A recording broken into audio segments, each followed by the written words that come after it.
আপনি কি প্রতিদিন সয়াবিন তেল দিয়ে রান্না করেন? তেলের গায়ে কি হার্ট হেলদি, কম ফ্যাট এসব লেখা আছে এবং এসব দেখে আপনি মনে করছেন এগুলো তো স্বাস্থ্যকর। যদি তাই হয় তাহলে আজকের এই ভিডিওটি আপনার জন্য একটা বড় চমক হতে যাচ্ছে। কিন্তু গবেষণা বলছে এই সয়াবিন তেল আপনার স্বাস্থ্যের জন্য যতটা ভালো বলে প্রচার করা হয়, বাস্তবে এটি তার চেয়ে বেশি ক্ষতি। আজ আমরা জানবো কেন সয়াবিন তেলকে অনেকে নীরব ঘাতক হিসেবে পরিচিত করে এবং এর খারাপ দিকগুলো কি কি আছে। বন্ধুরা, এই ভিডিওটা খুবই ইম্পর্টেন্ট হতে চলেছে, কেননা এই ভিডিওটা যদি আপনি সম্পূর্ণ দেখতে পারেন তাহলে এমন একটা বিষয় আপনি ক্লিয়ার হয়ে যেতে পারবেন, পরবর্তীতে এই বিষয় নিয়ে আপনার মনে আর কোনো প্রশ্ন থাকবে না। সয়াবিন তেল কোনো সাধারণ তেল নয়, এটি সয়াবিনের বীজ থেকে একটি অত্যন্ত প্রক্রিয়াজাত তেল। এটিকে বাজারজাত করার জন্য বেশ কিছু কঠিন ধাপ পেরোতে হয়। প্রথমে হচ্ছে রাসায়নিক প্রক্রিয়া। হেক্সেন নামক একটি রাসায়নিক দ্রব্য, যাকে সলভেন্ট বলা হয়, এটি ব্যবহার করা হয়, যেটা গ্যাসোলিনের মধ্যে থাকে। তারপর হচ্ছে ব্যাপক পরিশোধন। এই তেলকে বারবার রিফাইন করা হয়, যা এর প্রাকৃতিক যে গুণাগুণগুলো আছে এগুলোকে পুরোপুরি নষ্ট করে দেয়। প্রক্রিয়াজাতকরণের ফলে এটি সহজে আর নষ্ট হয় না, তাই মাসের পর মাস এটা দোকানে রেখে দেওয়া যায়। এর ফলে আপনার রান্নাঘরে এই তেলটি থাকে। কিন্তু সমস্যা হলো আমাদের প্রতিদিনের যে ক্যালোরির একটা বড় অংশ, প্রায় 25 থেকে 30% এ ধরনের তেল থেকে আসে।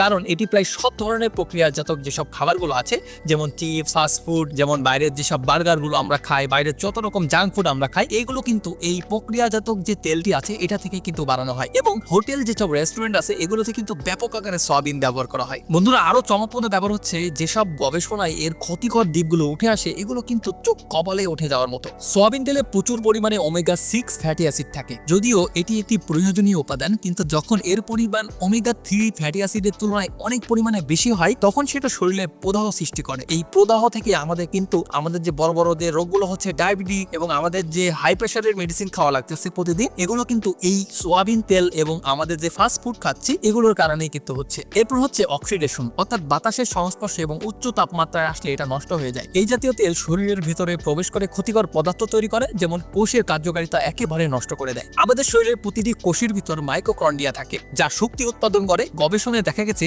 সয়াবিন তেলের অতিরিক্ত ব্যবহার এই মাইক্রোকন্ড্রিয়াকে ক্ষতিগ্রস্ত করতে পারে। মাইক্রোকন্ড্রিয়ার কার্যকারিতা কমে গেলে ডায়াবেটিক, ফ্যাটি লিভার এবং এমনকি আপনার ক্যান্সারের ঝুঁকি পর্যন্ত বাড়িয়ে দিতে পারে। এরপর আসি ইনসুলিন রেজিস্ট্যান্স এবং ওজন বৃদ্ধি। ইঁদুরের উপর করা একটি গবেষণায় দেখা গেছে যারা উচ্চ মাত্রায় সয়াবিন তেলযুক্ত খাবার খান তাদের মধ্যে দ্রুত ওজন বৃদ্ধি, ইনসুলিন রেজিস্ট্যান্স, যা দ্রুত আপনার ডায়াবেটিকের মতো বড় বড় রোগ এবং ফ্যাটি লিভারের মতো বড় বড় রোগ তৈরি করতে সাহায্য করে থাকে। এরপর স্নায়ুত্বের উপর প্রভাব ফেলে। কিছু গবেষণা ইঙ্গিত দেয় যে সয়াবিন তেল মস্তিষ্কের উপর নেতিবাচক প্রভাব ফেলতে পারে। এটি মস্তিষ্কের হাইপোথ্যালামাস যে অংশটি আছে এটি কিন্তু কার্যকারিতা নষ্ট করে দিতে পারে, যেটা আপনার মানসিক উদ্বেগ, মানসিক যে বিষণ্ণতা আছে, এমনকি আপনার অ্যালজাইমার মতো বড় বড় রোগ আপনার বডিতে কিন্তু নিয়ে আসতে পারে। কিন্তু সমস্যা হচ্ছে এই তেল তো এমনিতেই ক্ষতিকর, যখন এটাকে বারবার গরম করা হচ্ছে তখন কিন্তু এটা আরো ক্ষতিকর হয়ে যাচ্ছে। ফাস্টফুড রেস্টুরেন্টগুলোতে একই সয়াবিন তেল বারবার ব্যবহার করা হয়, এতে তেলটি আরো বেশি বিষাক্ত হয়ে ওঠে। এই প্রক্রিয়ায় তৈরি বিষাক্ত উপাদানগুলো আমাদের শরীরে দ্রুত প্রবেশ করতে পারে এবং বড় বড় যে রোগের ঝুঁকিগুলো আছে, এমনকি আপনার বডিতে ক্যান্সার পর্যন্ত করতে পারে। এখন প্রশ্ন হচ্ছে তাহলে কোন তেল আমরা আমাদের খাবারে ব্যবহার করব? বন্ধুরা,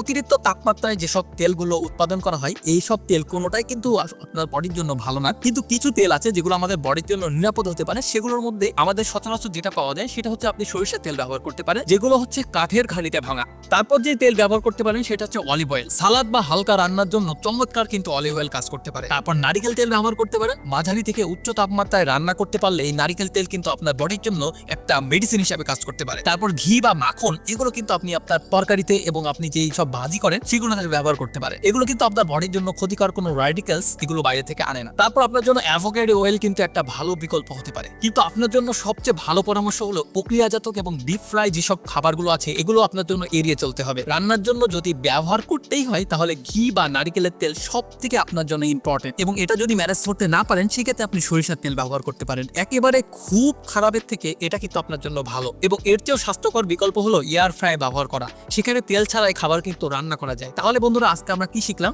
আজকে আমরা জানলাম যে আপনার রান্নাঘরের থেকে যে সয়াবিন তেল আপনি ব্যবহার করছেন এটা আপনার জন্য কতটা বিপজ্জনক। এটি শুধু আপনার ওজন বাড়ায় না, বরং ডায়াবেটিস, হৃদরোগ এবং স্নায়ুর উপর যে খারাপ প্রভাবগুলো আছে এগুলো কিন্তু আপনার ফেলতে পারে। এবং তাই সুস্থ থাকতে হলে আজই সয়াবিন তেল ব্যবহার করা আপনাকে কমাতে হবে এবং পরিবর্তন করতে হবে। আপনাকে স্বাস্থ্যকর জীবনযাপন উদযাপন করতে হবে। বন্ধুরা, আপনি কি মনে করেন আসলে কি এই সয়াবিন তেল আপনার জন্য ক্ষতিকর কিনা? এটা কিন্তু কমেন্টস বক্সে অবশ্যই আপনাকে জানাতে হবে। তো আশা করছি সম্পূর্ণ বিষয়টি ভালোভাবে বুঝাতে পেরেছি। তো আমি ডাক্তার বিল্লাল আহমেদ আজকে এখানেই বিদায় নিচ্ছি। দেখা হবে অন্য কোনো এক ভিডিওতে। আল্লাহ হাফেজ।